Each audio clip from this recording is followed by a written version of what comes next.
விவசாயி குடும்பம். அவர்கள் ஊரில் கடுமையான பஞ்சம் காரணமாக பக்கத்து ஊருக்கு பிழைப்பை தேடி வந்தனர். அப்போது ஒரு பெரிய வீட்டை கண்டனர். அந்த வீட்டில் ஒரு ஜமீன்தார் இருந்தார். என்னங்க, இந்த வீட்டில் நாம் உதவி கேட்கலாம். ஐயா, நாங்கள் பக்கத்து ஊரிலிருந்து வருகிறோம். எங்கள் ஊரில் கடுமையான பஞ்சம். நீங்கள் எங்களுக்கு ஏதாவது உதவி செய்ய முடியுமா? உங்களை பார்த்தால் பாவமாகத்தான் இருக்கிறது. என்னுடைய வீட்டுக்கு பின்னால் ஒரு சின்ன இடம் இருக்கிறது, அங்கு தங்கிக் கொள்ளுங்கள். சரி ஐயா, உங்கள் உதவியை என்றும் மறக்க மாட்டோம். ஜமீன்தாரும் அவருடைய இடத்தில் தங்க வைத்தார். இரவு வந்தது. அனைவரும் தூங்க சென்றனர். மறுநாள் காலை. என்னங்க, நம்ம வந்து ஒரு நாள் ஆகுது. நம்ம பொண்ணு ஒன்னும் சாப்பிடல. நீங்க வெளியில் ஏதாவது வேலை கிடைக்குதானி பாருங்க. நானும் அதைதான் யோசித்தேன். நான் வெளியில் சென்று பார்க்கிறேன். நிறைய இடத்துக்கு வேலைக்கு சென்றான். கிடைக்கவில்லை.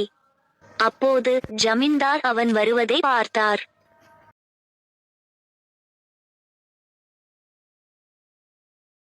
எங்கு சென்று வருகின்றாய்?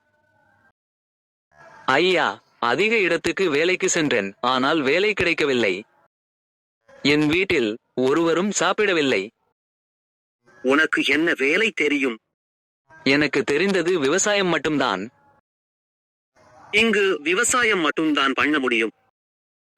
எனக்கு சொந்தமான இடத்தில் ஒரு பங்கு உனக்கு தருகிறேன். அதில் விவசாயம் பண்ணு. ரொம்ப நன்றி. ஆனால் அதில் ஒரு சிக்கல் இருக்கிறது. அது ஒரு வறண்ட நிலம். அப்பம் அதில் விவசாயம் பண்ண முடியாதா ஐயா? பண்ணலாம். அது உன் உழைப்பை பொறுத்தது. தற்போது கொஞ்சம் காசு தருகிறேன். உன் குடும்பத்தை பாரு. ரொம்ப நன்றி. நடந்ததை எல்லாம் அவன் மனைவிடம் சொன்னான். அதற்கு அவள், என்னங்க சொல்றீங்க? வறண்ட பூமியா? அதில் எப்படி நாம் விவசாயம் பண்ண முடியும்?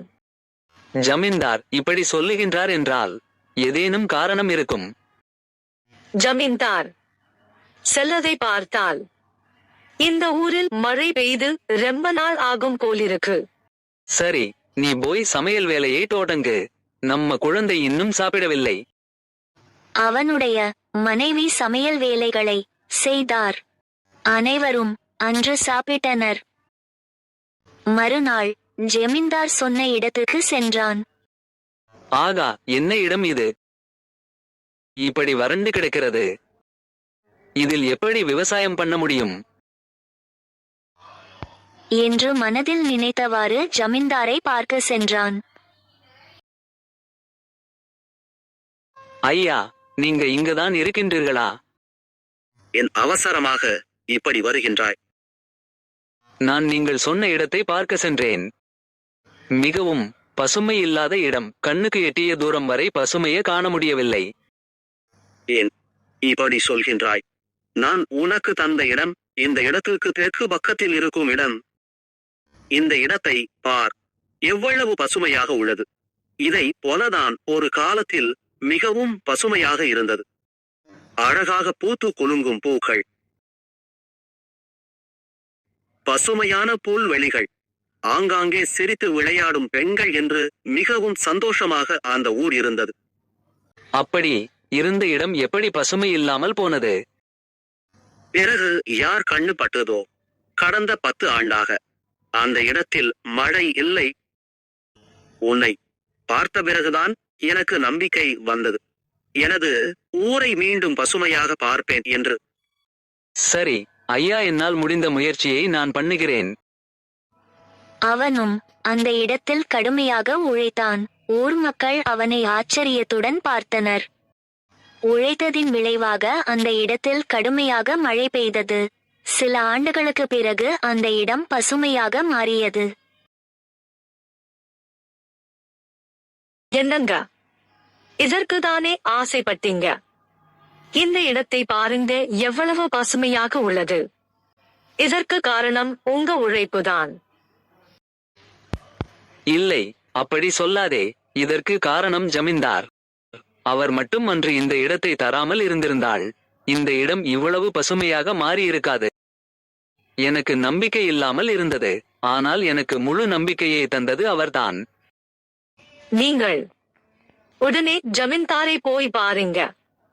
இதை அவர் கேள்விப்பட்டால் மிகவும் சந்தோஷப்படுவார். உடனே செல்கின்றேன். ஆனால் அங்கு சென்றவனுக்கு அதிர்ச்சி காத்திருந்தது. ஐயோ, ஜமீன்தார்க்கு என்னாச்சு? ஐயா, இரவு தூங்க சென்றவர் மறுநாள் எழும்பவே இல்லை. எங்களுக்கு வேற யார் இருக்கா? இந்த ஊரில் நல்லது கெட்டது எல்லாம் ஐயாவை கேட்டுதான் செய்வோம். இனி எங்களுக்கு யார் இருக்கிறா? நான் இந்த ஊர் இவ்வளவு சந்தோஷமாக காணப்படுகிறது. இனி நீங்கள் தான் இந்த ஊரை காப்பாற்ற வேண்டும். ஊர் மக்கள் அனைவரும் இப்படி சொன்னார்கள். அதற்கு அவன், ஊரை பசுமையாக பார்க்க ஆசைப்பட்டார். ஆனால் இன்று அவர் இல்லை. உங்கள் விருப்படி நான் இந்த ஊரை ஜமீன்தார் இடத்தில் நான் இருந்து கவனித்துக் கொள்கிறேன். நீங்கள் கவலைப்பட வேண்டாம். இந்த கதை மூலம் நாம் தெரிந்து கொள்வது, நம்பிக்கை என்பது உள்ளவரை நம் முன்னேற்றத்தை எவராலும் தடுக்க முடியாது. மேலும் அடுத்த கதையில் சந்திக்கலாம். பாய்.